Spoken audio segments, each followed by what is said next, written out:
Welcome to the Creative Penn podcast.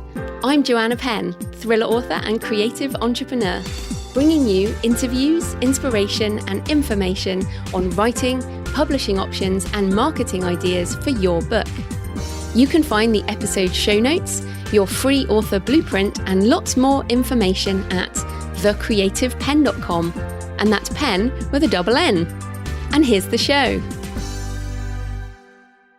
Hello creatives, I'm Joanna Penn, and this is episode number 503 of the podcast, and it is Friday the 14th of August 2020 as I record this. So today I'm talking to the lovely Michaelbrent Collings, returning to the show to talk about how to revive a flagging author career. So what happens when you've written award-winning books? You get amazing reviews from readers, but your sales still start a downward spiral. You can give up writing, or you can take a step back, review your catalogue, figure out a plan and upskill, then reboot your author career.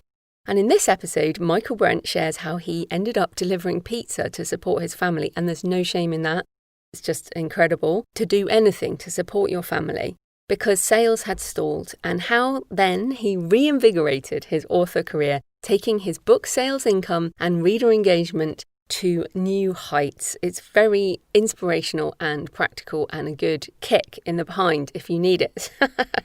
So Michaelbrent is a favourite guest on the show, especially when he talked very openly and honestly about depression, which he lives with and manages his writing life and his family life alongside. And he was one of the people I reached out to earlier in the year when I decided to reboot my own fiction brand as JF Penn. Because I have kept writing fiction over the last decade now, really, but my fiction income has drifted downward, even with more books, as I resisted paid advertising and focused on the far more profitable angle of the non-fiction business. And you know I have multiple streams of income, and I focused on what was basically easier. And to be honest, the non-fiction business model is easier than the fiction, in my opinion and my experience. But the pandemic has helped us all rethink our direction. And after Jonathan decided to go get a job, as I've talked about in episode 500, I decided I could let some of my other focuses slide a little. I'm not giving it up, as you all know, in order to refocus on my fiction and reboot those income streams. So I've been doing some of the things we talk about in this interview, because we recorded this a little further back. And I've been doing this now since May, so May, June, July, and half of August. And my fiction income is actually 10x what it was, which is exciting. And that probably tells you how low it had gone. But it is 10x up, which is brilliant. So I'm intending to share more in detail about exactly what I've been doing. I've been talking about it a bit, doing a lot of the metadata, redoing covers, repositioning, rewriting some of the blurbs, and then also doing more advertising. And I can evaluate what I've been doing on a longer term scale. I'll also be looking at profit towards the end of the year, as well as income, which of course is far more important. So this discussion is, I think, super useful. We both get really honest. We're just honest people. So we share with you what's going on. And even if you write non-fiction, the principles definitely apply to any kind of income stream based on books or even beyond books. There's definitely more of a process mentality, mindset mentality. That's, not right. But you know what I mean. It's very much of an attitude shift and a process shift. So I hope you find that useful. So in publishing news this week, Findaway Voices announces that Authordirect is now out of beta and available to everyone. So Authordirect is a new direct-to-consumer storefront that enables authors to sell audiobooks to fans around the globe. Listeners purchase their favourite audiobooks from the Authordirect store and listen on a free app available for download on iOS and Android or on a web player. So Authordirect is not a retailer, it doesn't have any merchandising or promotion, it's not a store in that way. It's more that as authors, we can direct listeners to Authordirect so they can buy audiobooks and play them in a proper player. And this is the problem. So at the moment, I sell zipped MP3 files through PayHip, and obviously someone has to know what to do with zipped files, and we include a little document that says what to do. But it does mean that they have to download the zip file, unzip the zips, and then they are in the right order, but they have to get them to their player or whatever. Whereas Authordirect, I have the app on my phone. It's excellent. It's just like any of the other audio apps. So you can sell your book and it will arrive and it will be in chapters, and you can speed it up and you can do all the things that you would normally do on an audio app. So yes, listeners will only find audiobooks from an author's direct marketing efforts. So if you go to my audio page on my websites, you can buy some of my audiobooks direct through Authordirect, or you can buy it from me at PayHip. So you have full control over your price. You can earn 70% royalties on every title, real-time sales reporting, customized branded storefront, and it's available right now in the US, Europe, the UK, Canada, and Australia. So it's not truly global, but those are certainly the biggest markets for authors publishing in English. So yeah, I've been using it for a while, and people are definitely more used to it in the US at the moment. You can use giveaway codes if you do audio promotions. And yeah, I think it's fantastic. Now, there is a one-time setup fee for the store, and you can get started, but it's not massively significant. It is, if you have a number of audiobooks and you're ready to do this and you have an email list or a way to actually tell people about it, this is definitely a great option. So then my personal update, I hope you enjoyed the extra in-between-isode that I put out as a surprise this week with the conversation between my voice double and Mark Leslie Lefebvre. And yes, please continue to listen and add comments or tweet me at The Creative Penn. I'm fascinated by people's reactions to technology. I'm also back into Tree of Life, which is my next arcane thriller. The pre-order's up. I'm getting that sorted. I'm coming to the end of the first 10,000 words, that wild, exciting phase where everything is possible. And I'm really loving doing a lot of character stuff right now, and I'm having a lot of fun fleshing out my research around the background of these characters. And I've got all my settings. I've pretty much got my plot. I know with my thrillers that it's a genre plot, save the world type of thing. But the characters in this one I'm particularly enjoying. They're very interesting. I'm reading this awesome book right now. It's called Wicked Plants, which is all about plants that can maim, intoxicate and kill you. It's one of the scariest books I've ever read. I'm never going in the garden again, but it's just fascinating. We also had a lovely day out this week in Oxford for our wedding anniversary, and it was strangely empty. There were no students or tourists, and we were wandering around going, this is very weird. But we go to Oxford for the bookstore and the food, so it was fun. And we walked in the meadow, and Blackwell's in Oxford is a mecca for book lovers. It really is one of my favourite bookstores in the UK. I cannot be in Oxford without going there. I spent most of my student loan in that shop. And if you want to know more about my experience of Oxford, listen to episode 12 of my Books and Travel podcast, where I talk about decadence, discipline, and the dreaming spires of my university years. So thanks for all your emails and tweets and comments as usual. Ingmar says on Susie's interview last week, excellent interview. She gave great answers. Everyone dreams of best-selling status. It is not easy, but neither impossible. True, true. Lynette says, I finally finished writing the last chapter of my first novel. I've been listening to the podcast and your tips, and the tips of your guests have taken my writing to a level I hadn't thought possible. That's fantastic, Lynette. This is funny from Meg Nordman. True story. I listen to a few minutes of The Creative Penn before I start recording a section of my audiobook because her British accent calms my Southern American accent down. And she says, I figured that would make you giggle. Joanna, it definitely does. I love that. That's just so funny. Oh, and I wanted to mention Kate Craik. Thank you, Kate, in Australia. She says, happy 500 episodes. My author life has seen many phases, and after 10-ish years finally feels on the right track. Throughout the journey, Joanna has been there with generosity and down-to-earth wisdom. Oh, thank you, Kate. I really appreciate that. And Kate also posted a lovely picture of us. I did a day in Brisbane, Australia, a couple of years ago now, and met Kate and a load of Hello Australian fans. And it was a great day. I still remember it very well. And things have changed so much since then. And yet our writing life remains the thing that keeps developing, keeps changing. As we'll talk about in this episode with Michaelbrent, you can't rest on the past. You have to keep looking at what you want to do, changing things up. But I appreciate you, Kate, and I appreciate everybody who listens to the show and supports the show. Right, so back on Findaway Voices because today's show is sponsored by Findaway Voices. And in fact, the general message with audio is that things are accelerating. So why else is Findaway so fantastic, apart from Authordirect, which is a great perk? The main thing is about going wide with audio because there are more and more possibilities every week right now. It's about making your audiobooks available everywhere there are listeners instead of inside a particular walled garden. Your audio will still be available in the big stores like Audible and Apple Books, but Findaway also enables you to get your audiobook into 43 retailers, with more being added all the time, including libraries, so listeners can borrow your book for free and you still get paid. So yes, you can get my books through your local library, just request them on your library app. You will also be in other stores like Google Play, Storytel, Kobo, Nook Audio, Scribd, Overdrive, Hoopla, and as I said, 43 retailers, and that is expanding all the time. Plus, one of the great things is distribution to Chirp, which is BookBub's audio service, enabling you to easily reach audiobook listeners with your books and advertise finally on your audiobooks direct to listeners. So on Findaway, you get control of your price, unlike some other places which don't let you have control. This is fantastic. You can also set a different price for libraries. You can choose to upload your own files for distribution, or you can use their help to find and match you with a narrator.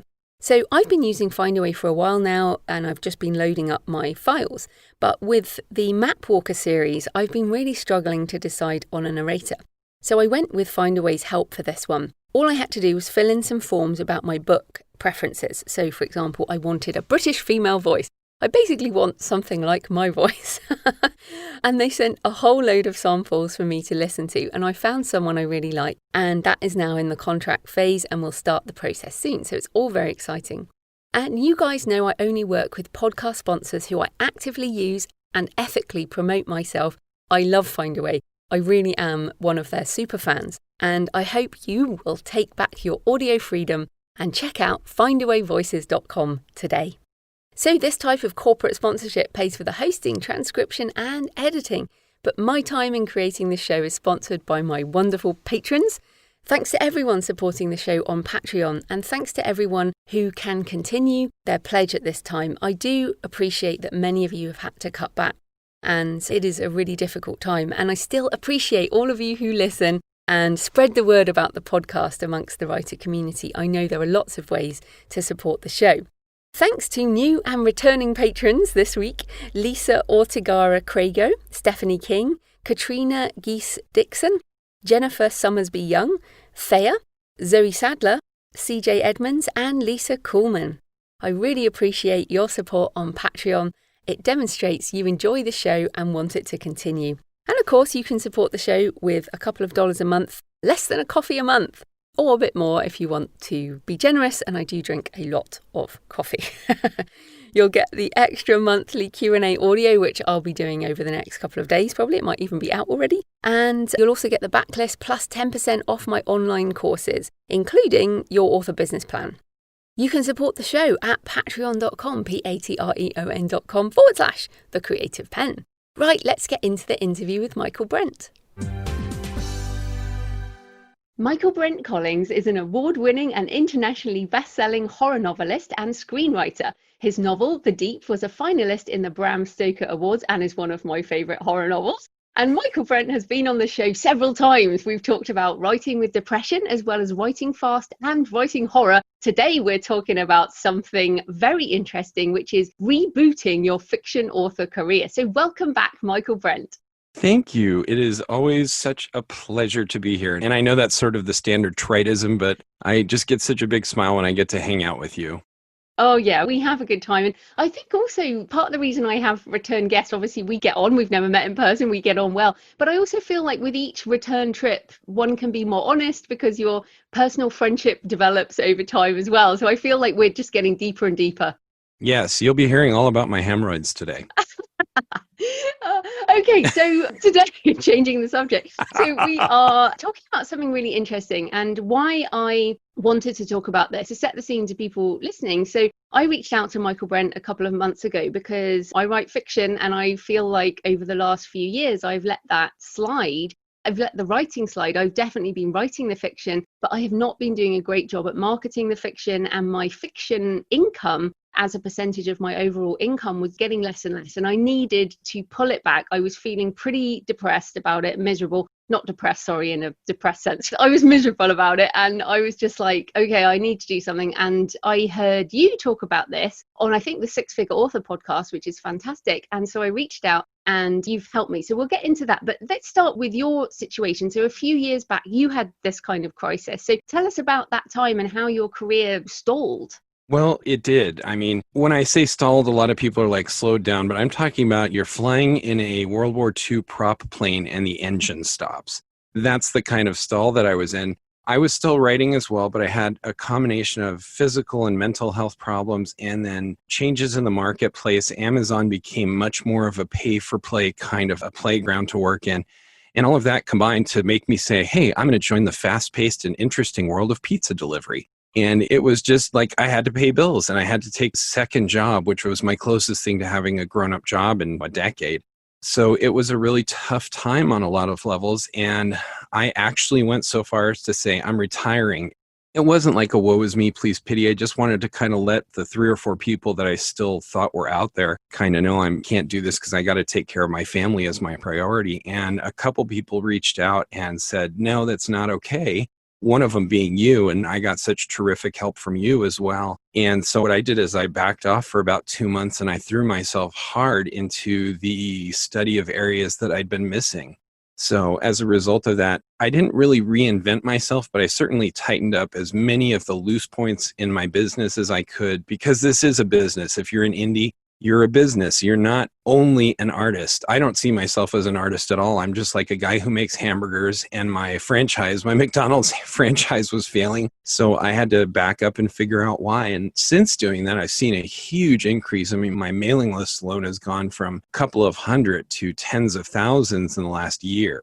And a lot of that is just due to stepping back and going, what do we need now? It's not the Wild West. I can't just put a book on Amazon and be one of 6 books and expect to sell it. There's a lot more required now. So we're going to look at each of these things in more detail.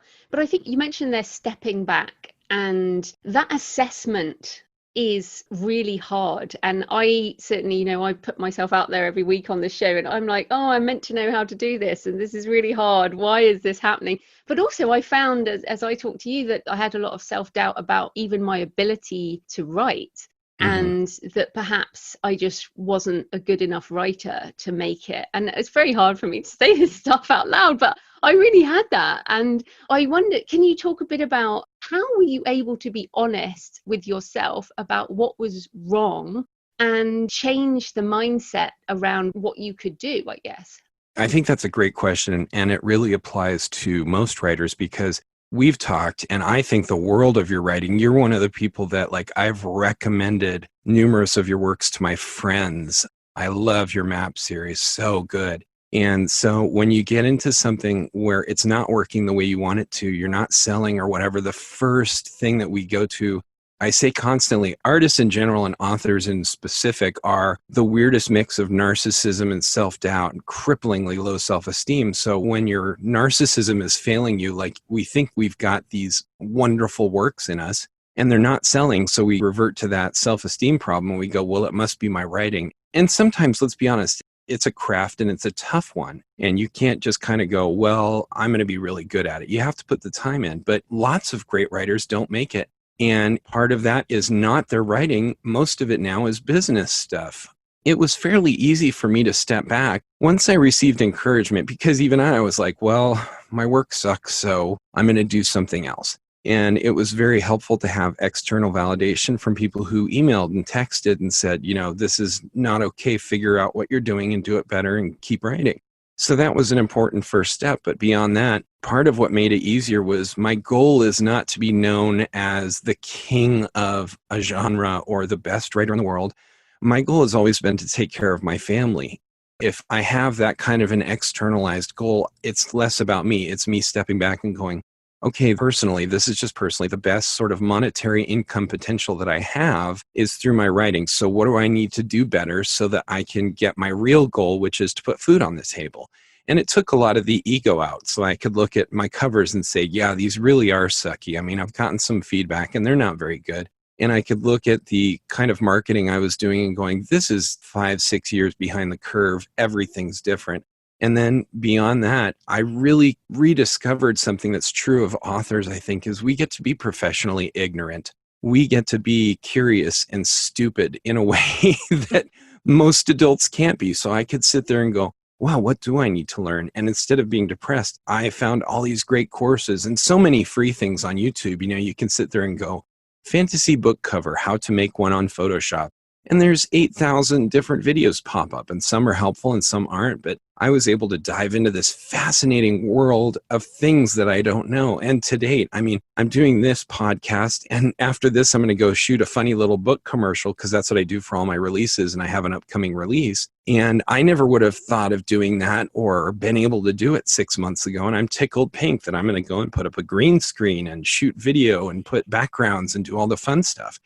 So I guess the threefold thing for being able to step back is having a support group that says, no, you don't suck, and being people you believe, and then taking your ego out of it by having an external goal if possible. If your goal is to feel good all the time and sell books all the time, you're screwed. It just doesn't happen. And the third thing is to be excited rather than to say, I'm a failure. Say, I am so happy to be ignorant in this exciting field that I can now discover. And those three things really help pull me through.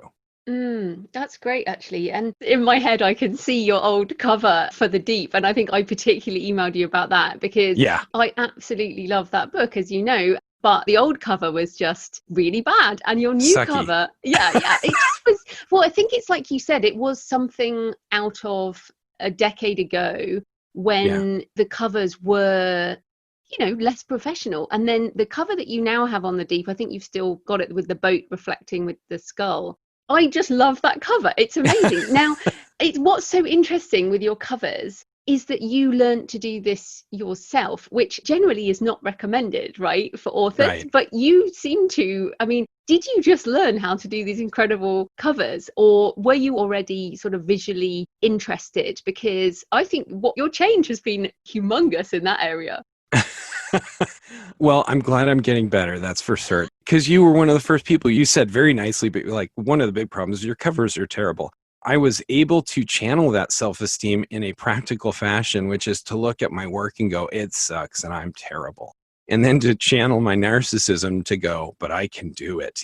And part of that rebranding or restarting, I spent 2 months taking every online Photoshop class I could afford and could find. And so I just spent hours and hours locked in my bedroom with my computer open with barely enough processing power to do it and just practicing. And I'm not a visually adept person. I'm fond of saying my stick figures look like they were drawn by other stick figures who were drunk. And so a lot of the cover work was just, that didn't work. That didn't work. That didn't work. And to date, even a lot of my covers I look at and go, well, it's full of things that don't not work. It's not that I look at it and go, this is a masterpiece, but I go, this style functioned for another book in the genre, or it worked for one of my other books. I try not to be repetitive with the covers, but they all have to have sort of a similar feel that identifies them as a Michaelbrent Collings book. And luckily, I did have a style that developed simply because I like the look of it myself and it's easy to repeat. So I'm not this uber expert. I am someone who hates himself to a level that makes it easy to go, no, that's no good. And that's a necessary part of getting better.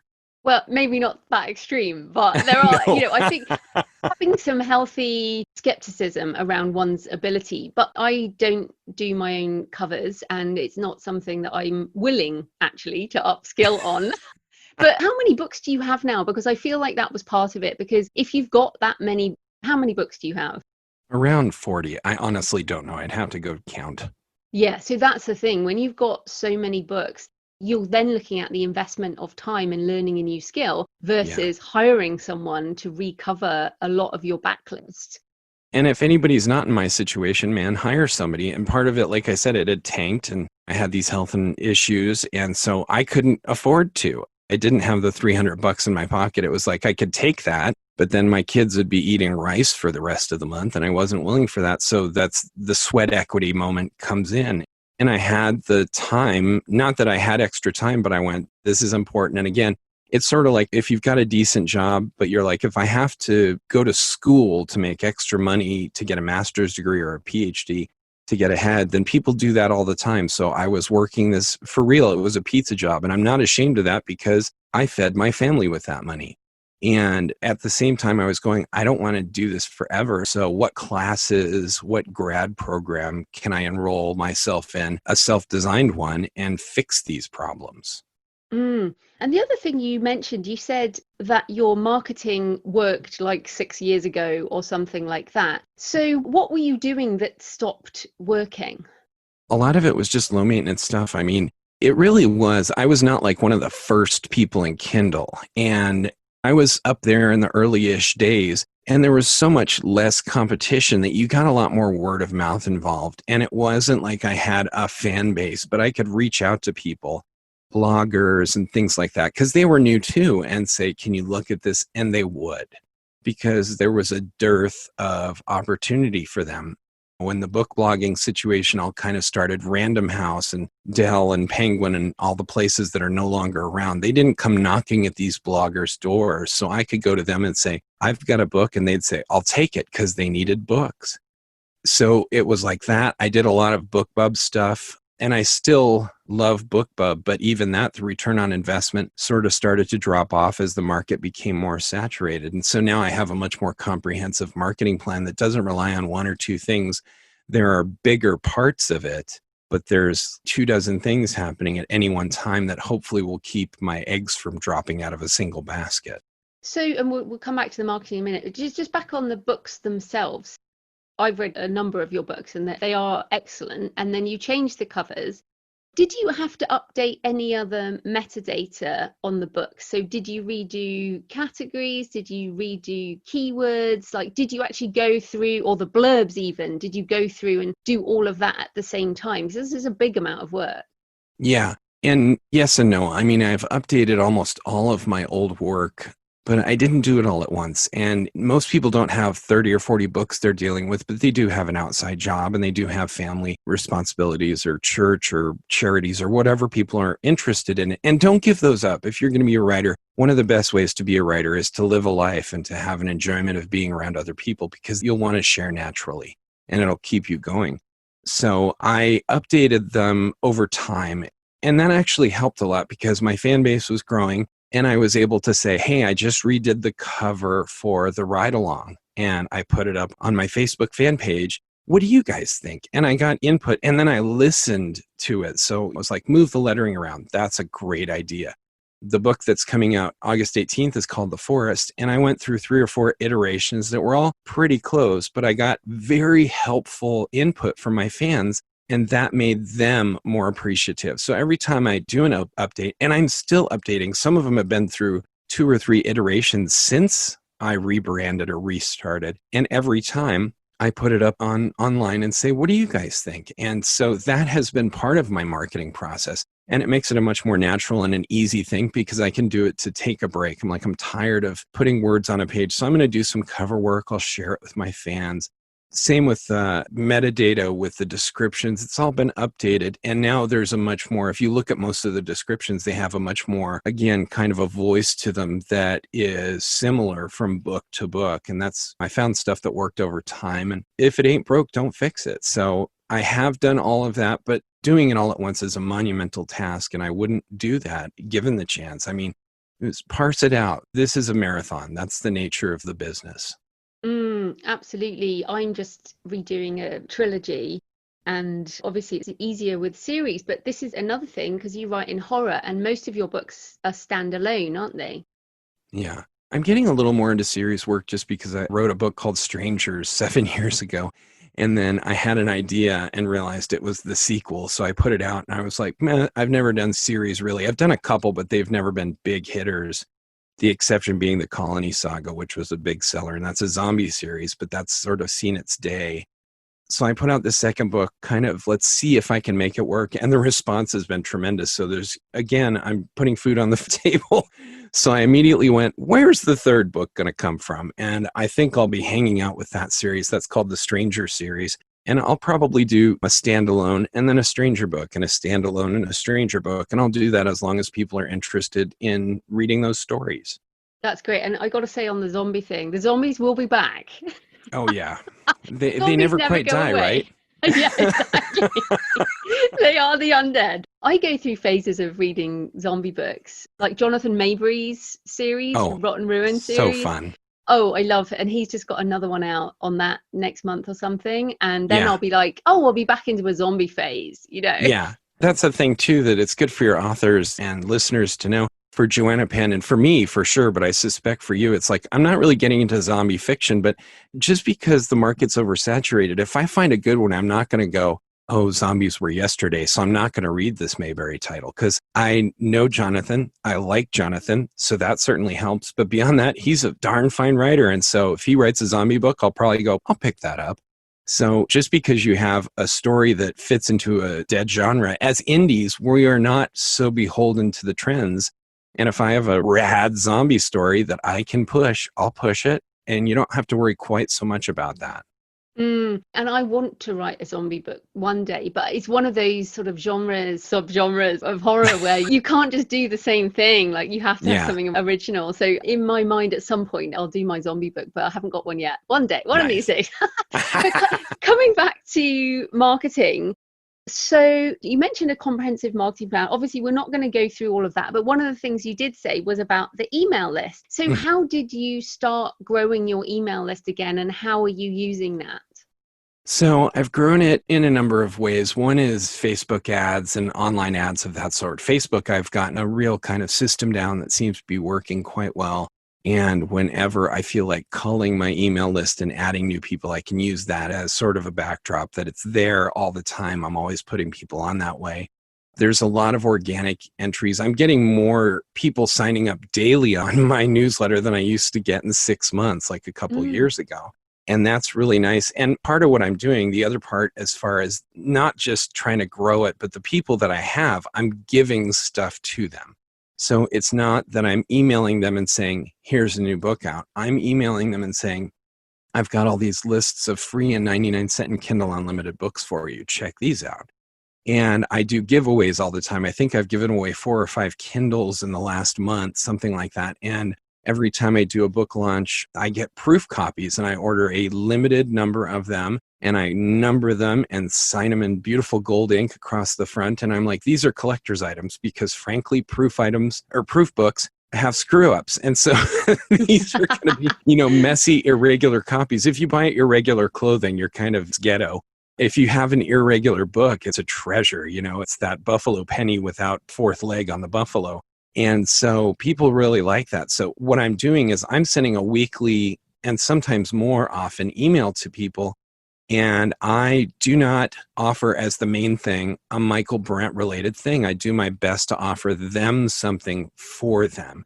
And then at the bottom, I'll say, oh, and by the way, my books have been on sale since the beginning of coronavirus. And I've put almost all of them on Kindle Unlimited with lending enabled so that people who are hard up for entertainment, hard up for money can get them. And here's the links. Even that's a very service-oriented thing because when my wife and I started that, we figured we'd take a real big monetary hit and do it for a week or two. And so many people were helped by it. We've kept it going for 5.5, 6 months now. So the things in my newsletter are very much geared towards not selling my books, but helping these people out. And as a result, they love me because I'm helping them. And I'm so appreciative of that. And I think that shows too. I'm not just using these people. So many of them are my friends. It's actually hard to keep up with all of them now because they email and I'm like, oh my gosh, you're having surgery. That sucks. Oh, you have a new baby. Congratulations. And I love that. They're great people and treating them that way. I think even if you're not interacting with 30,000 people personally, the ones you're not interacting with personally feel a genuine appreciation. And this is where there can be an issue though. And I have seen on Facebook that you mentioned I am starting to spend quite a lot of time interacting with people. And this is something that is a difficult balance because if you keep going the way you're going, you will have to spend 10 hours a day doing stuff like that. Well, first, I know everyone's thinking, are you still writing books or are you just marketing books? So how are you balancing your time now? And how are you going to continue to scale without just spending all your time engaging? Yeah. Well, as far as how I balance my time now, it's generally a 50-50 split. As far as I will spend half my time marketing, responding to emails. I spend probably 3 hours a day now, maybe 4, responding to emails and messages that are from fans primarily, and then the rest are business stuff. And I know that's a hugely good problem to have, and I don't want to be like that ball player who's going, oh, I'm getting paid $100 million a year, and it's just not fun anymore. Like that's so ridiculous. So I'm aware this is a really good thing, but it is draining because I want to attend to each of these people. They are my friends, and they are the people putting food in my kids' mouths. So I love them. And so day to day, it's 50-50. When it ramps up into book time, when I'm writing, it's much more writing oriented. I'll do a lot less marketing. Now, I haven't done any writing for the last couple of weeks. It's all been marketing stuff. And then when the new books hits on the 18th, it'll be marketing for another couple of weeks. And then I'll ramp into the next Stranger book. And so there's probably a 50-50 split right now. And it is hard to manage. I'm not going to lie. It's hard to keep straight. I had 5 alarms go off today to remind me I had this interview. And you're one of my favorite people. And so you would think that I would remember it, but I'm just so crammed full of stuff right now. Every time the flipping alarm went off, I went, oh my gosh, that's today. And it gets very easy to lose yourself. So as far as scaling, I'm hiring an assistant. I've hired someone part-time. I'm going to be outsourcing some of the work. I even was doing all the upkeep and the maintenance on my website, which I really enjoyed. I have a friend who is a very high-level web designer, and I finally called and said, hey, how much to put you on retainer? Because as much as I enjoy it, that's not putting the food in my kids' mouths and affording me and my wife our Netflix hour together kind of thing. So I can't do it, and you do have to make those decisions. It's a good problem to have. I'm not going to lie at all. I much prefer this problem to, I hope I can get the next pizza in 30 minutes or less, or I won't get as good of a tip. But it is a real thing, and you do have to start shopping out more and more stuff so that you don't lose yourself. Yeah, I think that's a really good point. It's like you cannot step up a level until you start outsourcing.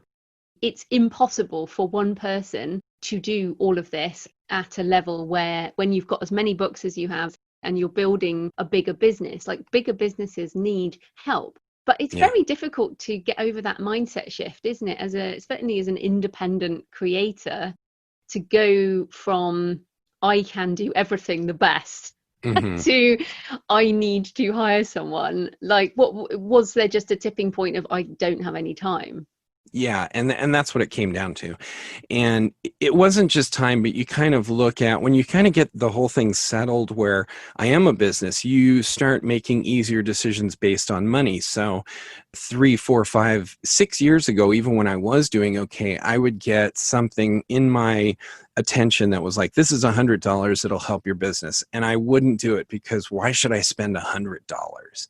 And now I get something in my business as an opportunity, and it says it's $100, and I look at it and go, it will take me 1 hour and it'll return $200, so I'll make $100 for that hour. That's a good expenditure, and the $100 goes out without a second thought. On the other hand, like yesterday, I sat in the garage. This is indie life for you. I'm shooting this commercial, and I looked at lighting that I needed because I have pretty good lighting, but I didn't have appropriate for what I wanted for this particular thing. And which is, we're going to shoot a game show that's all about my new book, and it's going to be lots of fun, but I had a green screen and I needed better lighting, and I looked online and I'm like, I don't feel like spending $3,000 on a light, so can I go make something like that? And I did, and that was a heap of fun, and I could validate a day's work because I was saving myself $5,000 because I needed 2 of these lights, and that was a lot of fun, and it made sense on a financial setting kind of way. Now, Stephen King, he's not going to go, maybe I'll go out and make my own set of lights and green screen setup. And my own video.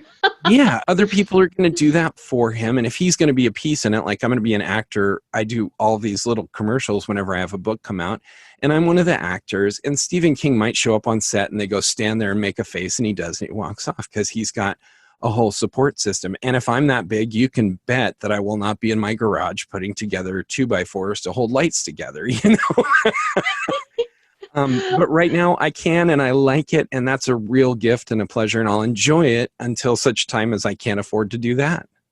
And you're actually really creative with your marketing, like you said there, and you're enjoying the video stuff, and you're funny, like you're a funny guy, and I admire how much you share like that, because I'm just useless at that. No. I don't want to chat. Like, I don't want to chat. I'm not a Facebook person, which is why I'm kind of in awe of how you do it. But equally, I don't want to do that. In fact, I had some ads, I put some ads up, after we spoke, and I got some comments that I got some really nice comments, and then I got it's a very angry time in the world right now, and I got some comments on the Facebook ads that just kind of physically hit me, like you feel that kind of squeeze in your chest, like, oh, I just don't, that's just broken me for today, and I just can't see that. So I just decided, well, I can't do that then. I can't do that to myself for now. I might go back to it, but I decided, well, maybe my criteria has to be, I will do advertising where people can't leave comments. So that awesome. Has become a criteria for my marketing. And partly that's what we need to do, isn't it? We need to put in constraints, like you've put in a constraint, which is, I'm going to pay someone to do my website. Yeah. And I'm not going to do it myself. And I've put this constraint in. So what are some of the other ways that you are marketing, or some of the things you're not doing because they just don't fit? So you mentioned book bloggers, for example. Are book bloggers completely gone from any form of marketing now?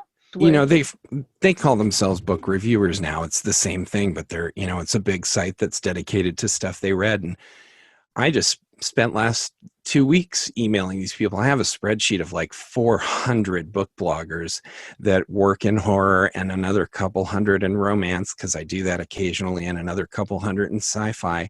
And so I reach out to those people constantly. And it's nice because at this point I do have a system, so I can, if it's someone I've never worked with, I have a form and I send it, and it's like, here's why I'm a badass and you should read this book. And everybody that I have talked to, they get a personalized email, that have reviewed me. That's a really big marketing tip, by the way, especially for new authors. Book reviewers and book reviews are not your right. They are a privilege. And you have to treat them that way, and you have to treat them with appreciation. I have been very lucky. I've been picked up for review by Publishers Weekly numerous times, not paying them, just they're aware of me, and so they've started picking up my books. Their first review of one of my books was totally 180 from any review I'd ever heard, and it was not a good review. That is, they were not happy with it. And the only thing I did was I wrote a letter, to the general editor, and I said, please pass this on if you deem it appropriate. Thank you to your reviewer for spending the time, for spending the care.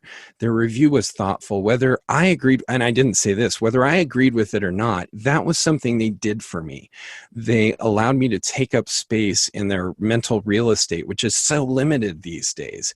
And I have nothing but appreciation for that. And as a result, even book bloggers or book reviewers that maybe haven't liked one of my books, they're like, please send me your next one, just because you're not an a-hole, and you don't yell and scream if I don't give you a 5-star review. And that's really nice. I'd like to be able to give someone a review and know that they're not going to yell at me if they don't get the outcome they wish. And so, I have a lot of interaction with book reviewers, and they're fantastic. Very few of them are sitting there being like, how can I destroy a writer's soul today? There's just not that many of those. And the more you treat them like they're human and like they're friends that you can make, the more that's going to turn out to be the case. I actually dedicated The Forest to 2 of my very earliest professional reviewers, who are my very good friends now. In fact, when I said I need to scale back a little on what I'm doing, one of them was like, can I do any of your emails for you? Can I cull through the lists? I'd be happy to send packages. And she's got her own life. Just, we're such good friends. She was like, let me help out. Oh, well, that's because you're a real person. I think that's, well, obviously you're a real person, but I mean, you are a real person in your communication. Like, I don't feel like you put any barrier between what you talk about with your fans. It's not like you go, they are a fan, therefore I can't say this. You're respectful, obviously, but you're also personal, which I think is important. If we open up to our readers. I mean, they're already inside our heads. Like anyone who's read, I feel like I know you in a way because I've been inside so many of your books. Like I feel Right. like I know a part of your brain that even I feel with my fiction too. People who read our fiction know us in a way better than some of our family, like who haven't been inside that part of our brain. Yeah. Oh, totally.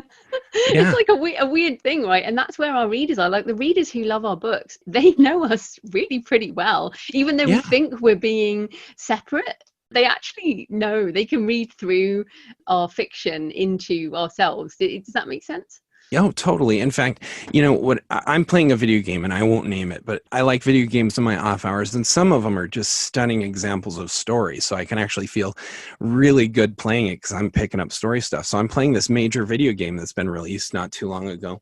And as I'm playing it, I'm going, I feel like this author who wrote all the story for it hates people, just hates the universe, and is somebody that I would not like to hang out with on my off time. And I'm going to finish playing it because, frankly, I've invested too much time to not see how it ends and see if I'm really angry because I'm right about it. But you definitely get that sense with people. And that's one of the reasons I tell people to stay involved in their outside lives, because you don't become a hermit, because you continue finding out what miracles people are, and that does shine through in your writing. And that's not to say it's all happy. I mean, some of my books have very unhappy endings, but hopefully you don't get a sense where at any point where I'm writing out code for I hate you all, I wish you would die, buy the book first. Yeah, it is interesting. Well, one last question on marketing.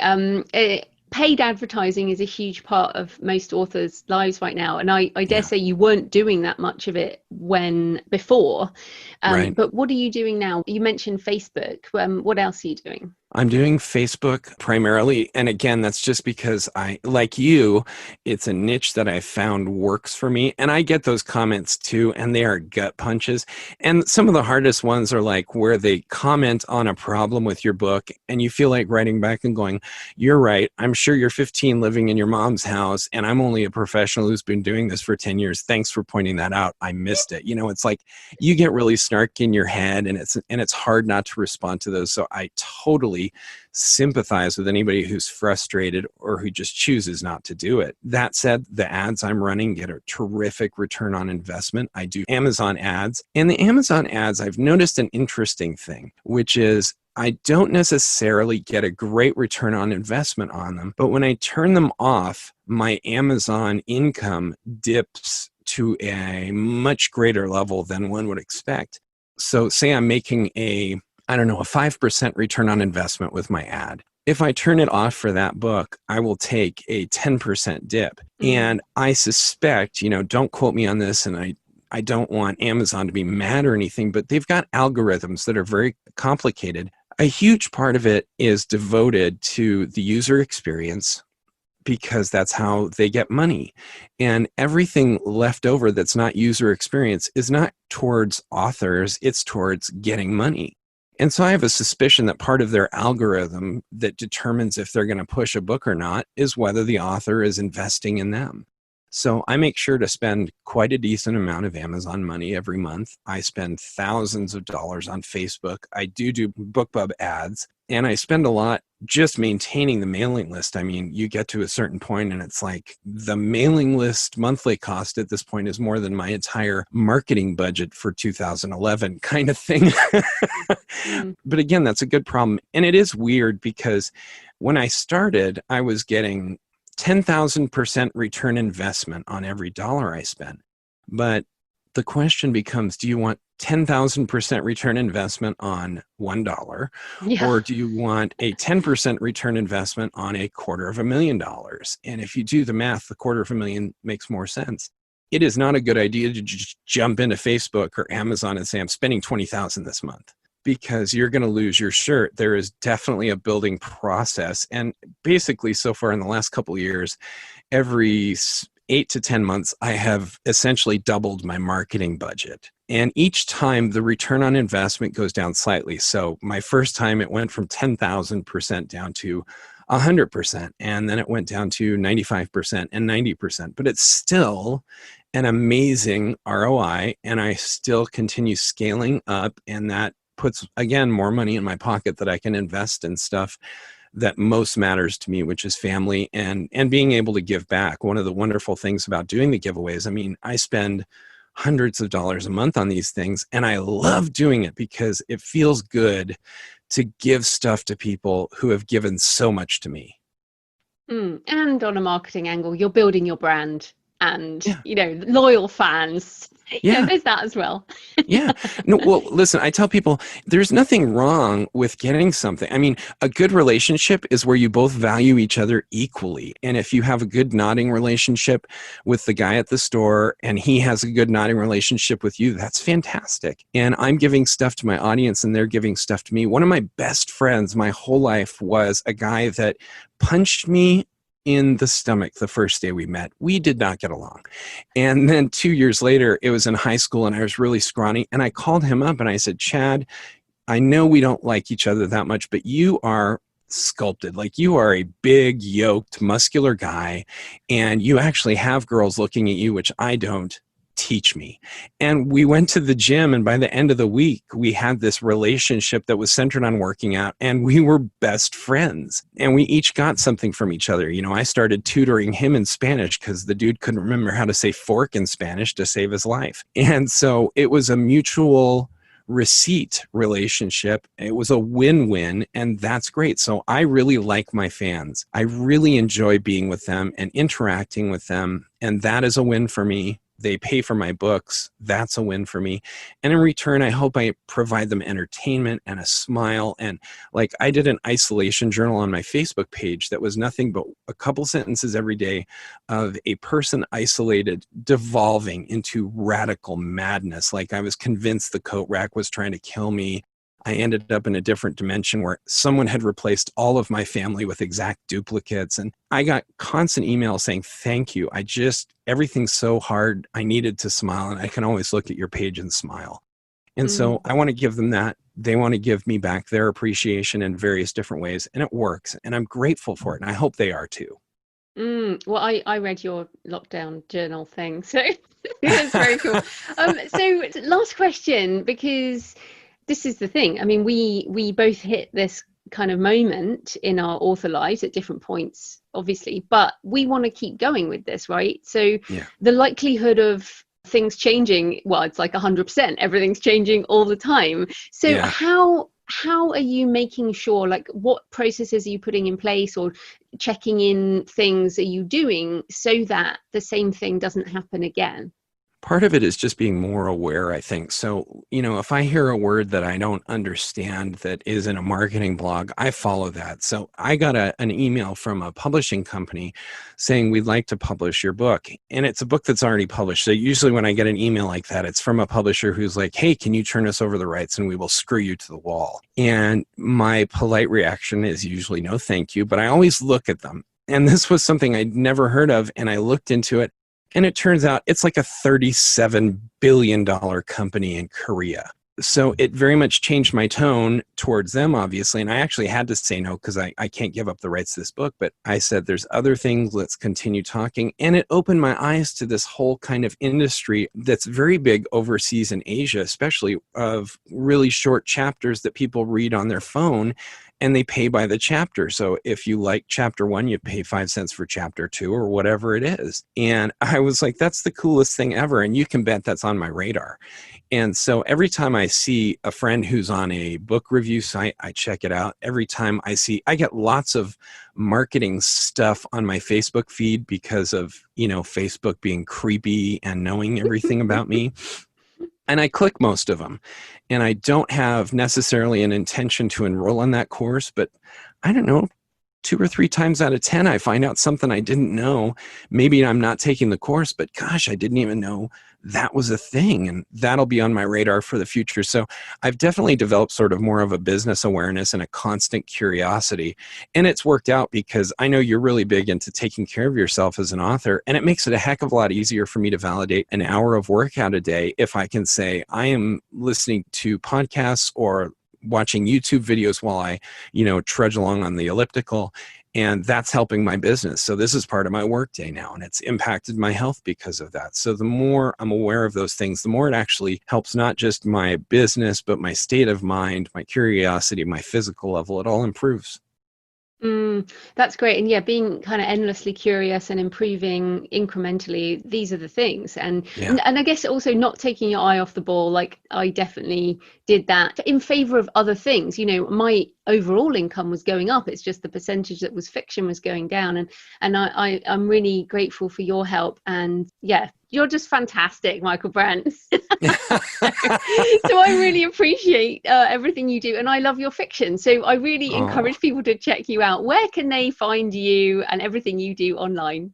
The easiest way to find me is just Google the name Michaelbrent. It's all one word because my parents hated me. And I'm the only Michaelbrent in the world, so that'll bring up everything. And you can go to Amazon and do the same thing. I have a website called writteninsomnia.com. Written Insomnia, books that will keep you up all night. Again, it's in flux because I'm in the process of changing stuff up, so it is super slow and terrible right now. I have a Facebook fan page. Again, just write my first name in and I'm going to pop up. Twitter, you can follow me. You can follow me on BookBub. I am eminently easy to find, which I'm very grateful for. Brilliant. Well, thanks so much for your time, Michaelbrent. That was great. Thank you.